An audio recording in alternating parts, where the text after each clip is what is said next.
देखो, कभी कभी आप चाहते अलग है और होता अलग है। अगर आपके समझ में ये नहीं आया कि मैं जो कर रहा हूं उससे इन द लॉन्ग टर्म मेरा फायदा होगा क्या नुकसान होगा।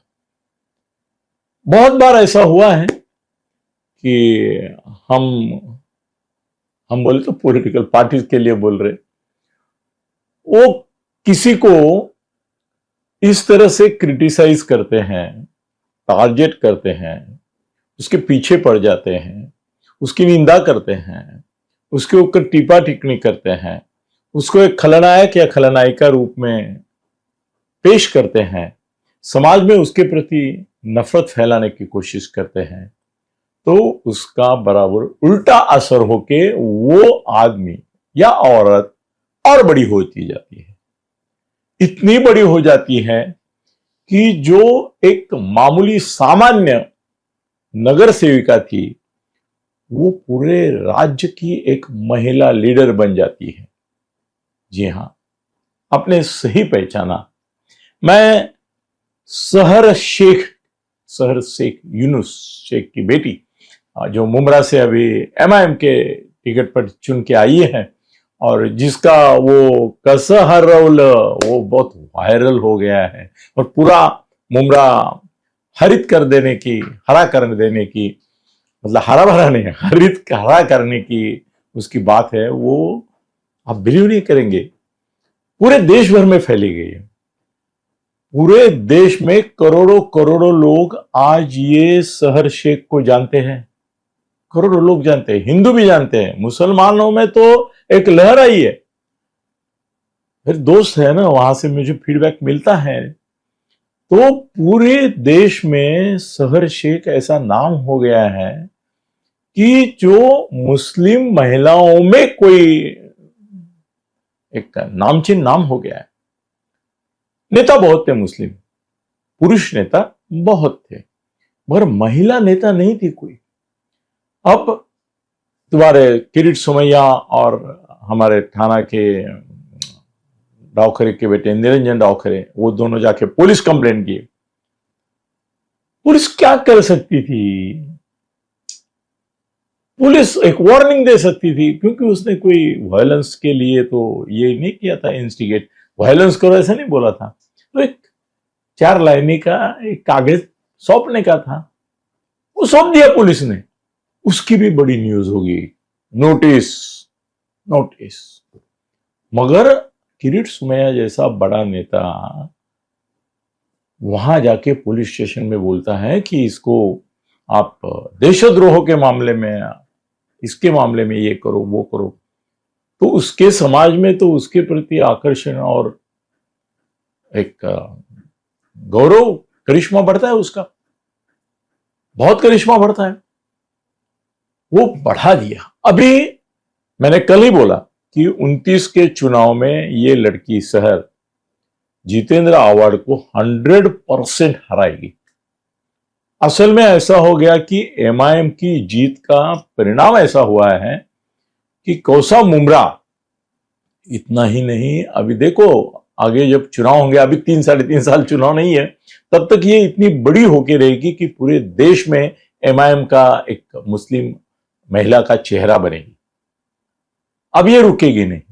अब आपने बड़ा कर दिया, उसको विरोध करके बड़ा कर दिया, अभी पूरे देश में उसका नाम फैला है, वो जाएगी सब जगह और एक चेहरा बनेगी। मैं तो आमदार तो वो बनेगी 29 में, कोई शक नहीं। मगर वो क्या मालूम अपने को कि कल अगर डेमोग्राफिक मैप बदली हो गया तो खासदार भी हो सकती है। उसकी एज 35 के आगे जाएगी तो राज्यसभा में जा सकती है। अब एमआईएम उसको छोड़ेगा नहीं। मगर उसने जो हरित क्रांति की बात की है, हरा कर दूंगा मुमरा, उसने बाद में उसका खुलासा किया कि भाई मैंने ये तरीके से नहीं बोला कि मुसलमान ही मुसलमान रहेंगे, हिंदू भाग जाएंगे, ऐसा नहीं बोला था। मैंने बोला था मेरा झंडा जो है एमआईएम का पतंग, उसके हिसाब से मैंने बोला था।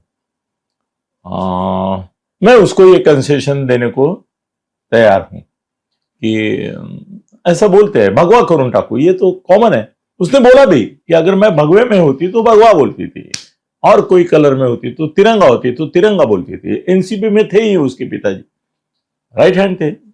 अभी मेरा एक अलग सवाल है, अलग तरीके से मैं सोच रहा हूं।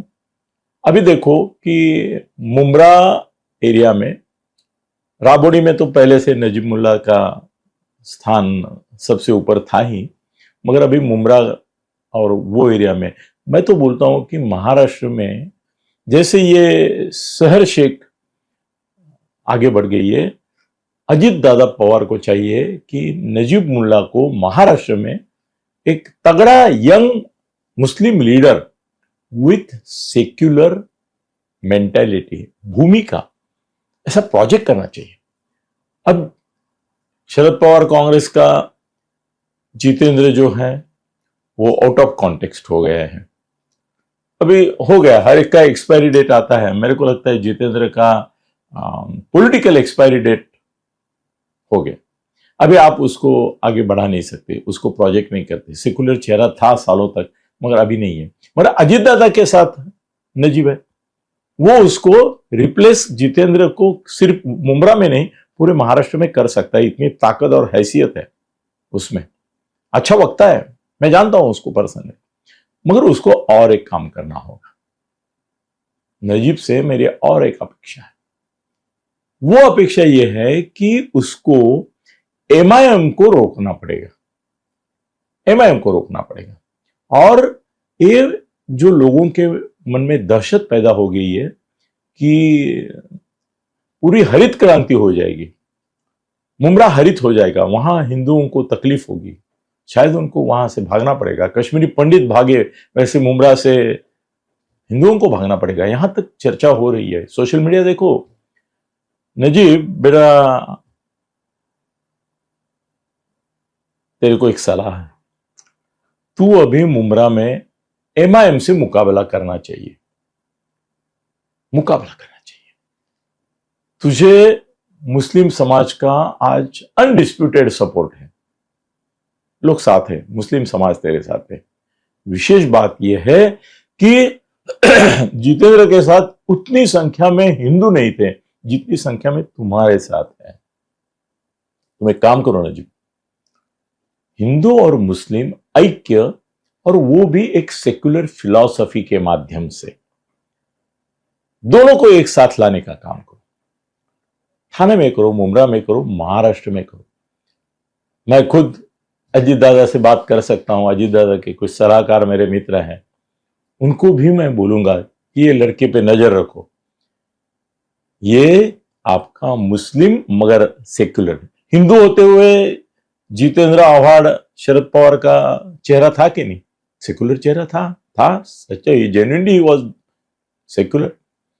वैसा ही नजीब तुमको भी एक सेक्युलर चेहरा जो मुस्लिमों के हित की बात करता है मगर हिंदू हित भी उसमें समाविष्ट रहता है, ऐसे नेता बनो। और मुमरा तक सीमित मत रखो, थाने तक मत सीमित रखो। अजीत दादा तुमको स्कोप देंगे, ये मैं तुमको कहता हूं। आगे बढ़ो और हिंदू मुस्लिम एकता, इसका भी झंडा बुलंद करो, आवाज बुलंद करो। और हरित क्रांति की जो बात ये शहर शेख ने की है, उसके लिए एमआईएम को तुमको रोकना होगा। हिंदू और मुसलमान एकता से ही तुम एमआईएम को रोक सकोगे। तो तेरे लिए बड़ा चैलेंज है, मेरा तुझे आह्वान है, तू इनिशिएटिव ले ले। हम सब तुम्हारे सपोर्ट में रहेंगे, क्यों हम ये एमआईएम की हरित क्रांति रोकना भी चाहते हैं। और सेक्युलरिज्म जिसमें मुस्लिम और हिंदू एक साथ हो, ऐसा कुछ हो, ऐसा भी चाहते हैं। उसका तू प्रतिनिधित्व करेगा। शुभेच्छा, धन्यवाद।